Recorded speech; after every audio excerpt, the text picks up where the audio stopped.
Hey folks, I had a comment here that I wanted to share with you, and it says, I'll actually put it on the screen so you guys can see it. North Carolina here, and it is a comment about my neighbor is moving to Florida. Ironically, we are here in Florida as well. His wife is a realtor, and he has shared stories about the problems of finding a new home. One is getting homeowners insurance. He said that many companies won't cover roofs on houses over a certain age. Also, many rental properties won't allow pets. They have 4 dogs. They were supposed to move several months ago, but are still in North Carolina. There are no easy answers. There aren't necessarily any easy answers, but there are answers regardless.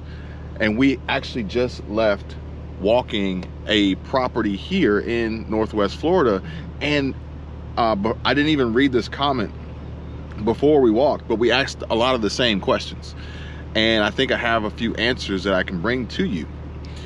But first, I want to ask you guys a question.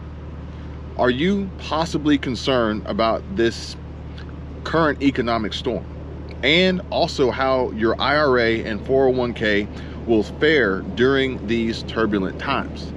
I think the overwhelming answer is probably going to be the same, but comment down below and let me know. Now, apparently top experts are predicting now is the time to be protecting your assets with physical gold and silver.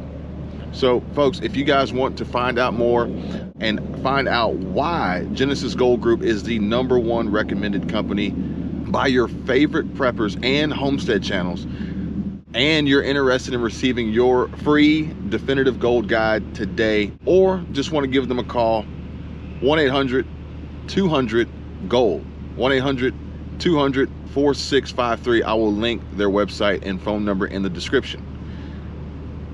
Now back to buying a home in Florida. I'm going to assume that this comment was more so about not necessarily just new homes, but relocating in general. And Squirrel Tribe can chime in here at any point in time, but problems of finding a new home.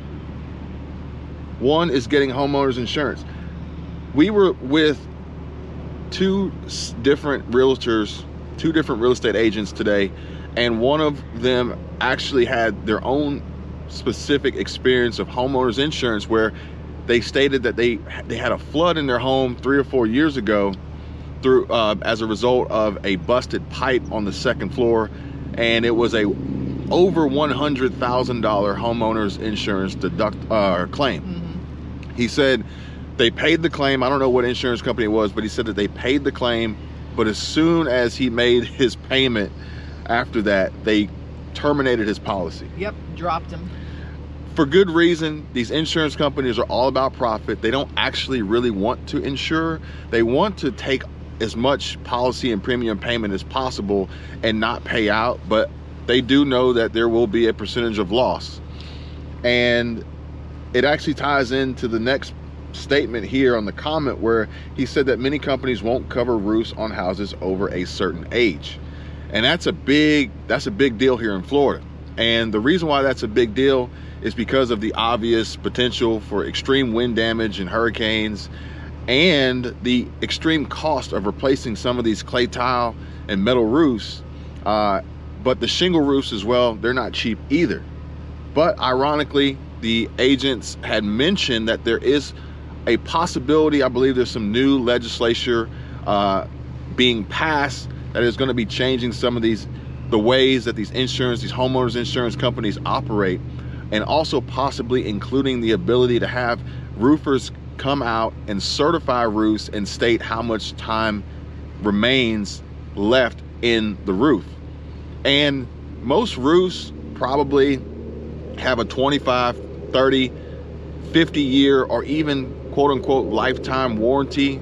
But the warranty is a little bit different than the actual life of the roof, because obviously if a roof has a 30-year warranty and it's 40 years old, it's past its life cycle, it's past its prime, and no insurance company is going to want to pay a claim to replace, you know, an old roof at $300, $400, $500, $600, $700 a square, they're not going to want to pay that on a roof that should have already been replaced anyway because it's past its prime. So that's a big deal with these homeowners insurance companies and these policies, but also the possibility of them freezing, terminating, canceling policies that do not replace their roofs and do not perform all this maintenance so that the insurance company reduces their risk. And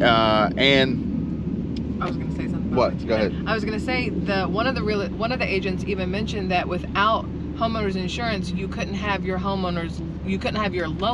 for the home. Is that correct? Is that what you stated? So if they drop you, like let's say you have a claim and then they drop you, what happens? If you don't own the home, then I believe that agent, that he actually said that he just went a few years without insurance because it was too expensive. And he said he just was going to take the risk, which obviously hindsight is like, well, if you're just had a $100,000 claim and you're taking the risk, what he was doing was he said that his record for his home was showing that he had this claim, and every new insurance company could see it, and his new premium was going to be 2 to 3 times more of what it used to be. But if you did the math, I think he said about 3 or 4 years he went without it. The money he saved wouldn't have actually paid for the damage that he incurred that made him lose his insurance. I guess he was crossing his fingers thinking, what are the odds that it will happen again? But that's a huge risk. But the only way you can really pull that off is if you own it free and clear. And if you don't, and that happens, then your mortgage company could initiate within their contract term. You might want to take a look at yours and see what the rules are. But it's a due on sale, so basically, if they find out whatever balance is left, you have to pay it. Otherwise, they're going to exercise their legal rights. So the alternative is paying extremely high premiums to have coverage if you had a claim, if you haven't replaced your roof, if your water heater is a certain age, if the higher cost dollar items are potential risk factors, high risk factors for the insurance companies. They're going to make the homeowners pay for it, and then they don't even want to cover it down the road if they had to, and if they did, they're going to drop you. So folks, tough time. It does make it harder to buy into real estate now, on top of the prices, on top of the interest rates. But you know, it doesn't mean that it's impossible. He said that also many rental properties won't allow pets, which we actually looked at. It wasn't a rental property, it was a condo that we were looking at to purchase, but even they said that they would limit dogs only under 40 pounds. Yes. So our dog happens to be an 80-pound fluffy golden doodle who goes by the name of Maxie Poo. Well, his real name, his name is Max, but he's Maxie Poo. He goes by the name of Maxie Poo. Right, He just got out the salon. I don't know if you guys can see that, but he just got the tie for me. He just got out, but he wouldn't be allowed because he's 80 pounds. 80 pounds. And if he went on an extreme doggy diet at 40 pounds, it would not be healthy. We couldn't do that to him. So it is becoming a little bit more challenging to execute on real estate. And then I don't even know, this one says that they have 4 dogs, so I don't even know if there would be a limit on that condo. If they limit the weight, I'm sure they limit the amount of dogs too. All 4 have to equal 40 pounds, so you better have some little wiener dogs. You're allowed 40 pounds of dog. Yes, of dog. It says they were supposed to move several months ago, but are still in North Carolina.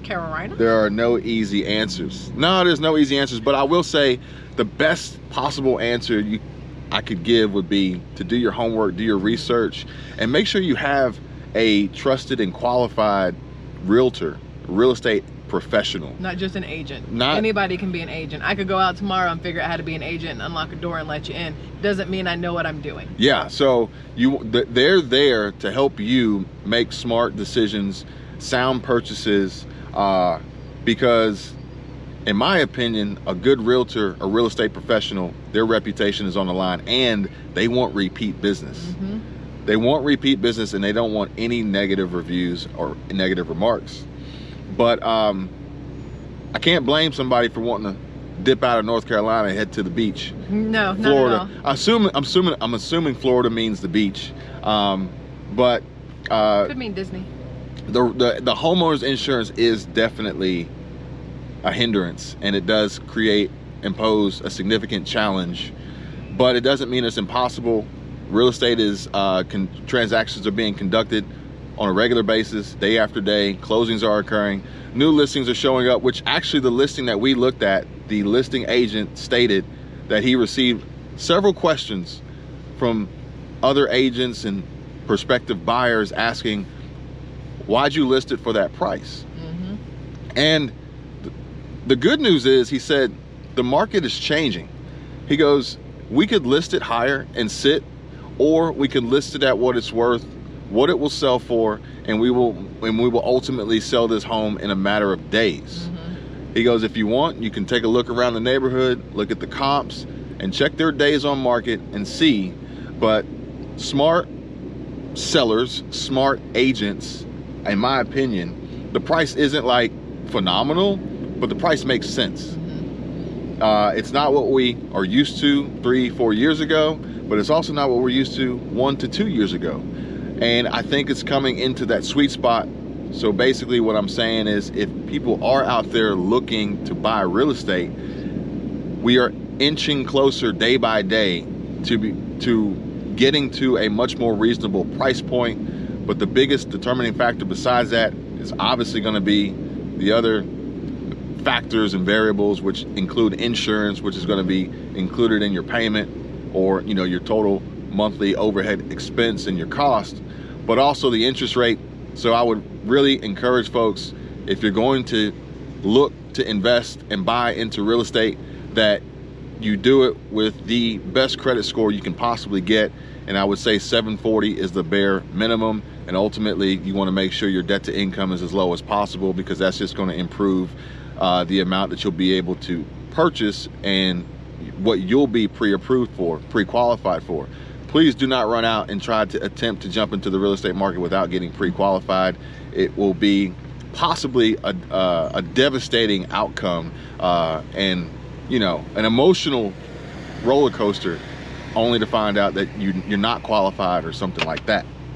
Additionally, folks on fixed income, Social Security, SSI, SSDI, anybody collecting food stamps, PEBT allotments, lower income, perhaps maybe you received your COLA increase, your 8.7% COLA increase, but you're also trying to figure out, maybe perhaps, how do I downsize and afford it and lower my monthly overhead and lower my payment to help me bridge the gap with this increased inflation, higher prices, and this economic recession.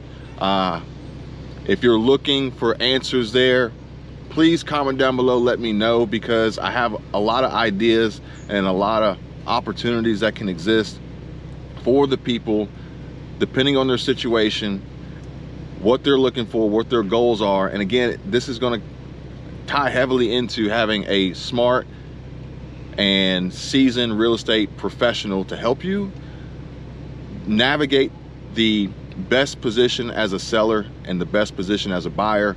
Or perhaps maybe you're a renter and you're saying to yourself, I want to secure my own home, and how do I do that and not spend an arm and a leg doing it? But also, I know that there's a lot of interest from previous videos about people wanting to know more about trying to supplement their income, having access to government grants, free money from the government to begin and start businesses for beginners. And if you guys are interested in that, drop a comment down below so I know that you guys really want me to make that content. Until next time, Squirrel Tribe. Thank you guys. Squirrel Tribe out.